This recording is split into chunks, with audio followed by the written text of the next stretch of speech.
Sabi mo kuya sa other LGBTQ na nagmamak kay God and disrespect, yung gumagaya daw at walang respeto sa Diyos.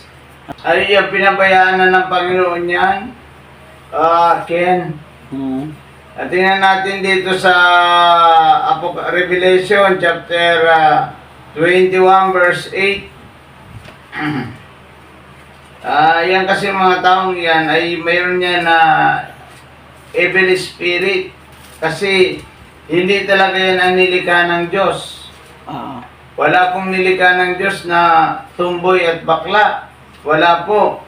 Kaya sila ay sinaniba ng masamang espiritu. Tingnan mo, basa Revelation o Pahayag chapter 21 verse 8. Pahayag chapter 21 verse 8. Subalit para naman sa mga duwag, mga taksil, mga gumagawa ng mga kasuklam-suklam na bagay, mga mamamatay tao, mga nakikiapid, mga maangkukulam, mga sumasamba sa Diyos-Diyosan, at sa lahat ng mga sinungaling. Ang magiging bahagi nila ay sa lawa na nagliliyab na apoy at asupre. Ayan, tingnan mo. Ang kahaliran nila, ang mga kapantay nila, yung mga sumasamba sa Diyos-Diyosan, mga matay tao, mga magkukulam.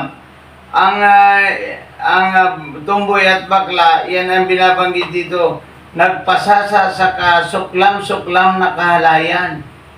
Yan po yan. Ibig sabihin yan kasi yan ay evil spirit ang nandyan. Pero yan, binibigyan pa ng Diyos ng pagkakataon na makapagsisi. Pero yan po talaga ay hindi yan espiritu ng Diyos ang nandyan. Kundi yan ay espiritu ng masama. Kung babuksan natin doon sa Roma, chapter 1, na yan ay pinabayaan ng Diyos. Kaya nga, ginunaw ang Sodom at Gomora dahil sa mga taong iyan. Walang nilikha ng Diyos, walang nilikha ang Diyos ng tumboy at bakla. Nagkaroon lang ng tumboy at bakla dahil sa masamang espiritu. Yan. Kaya kalira sila dito. Kaya kung hindi magbabago ang mga taong ito ay sa naglalagablab na apoy kayo pupulutin.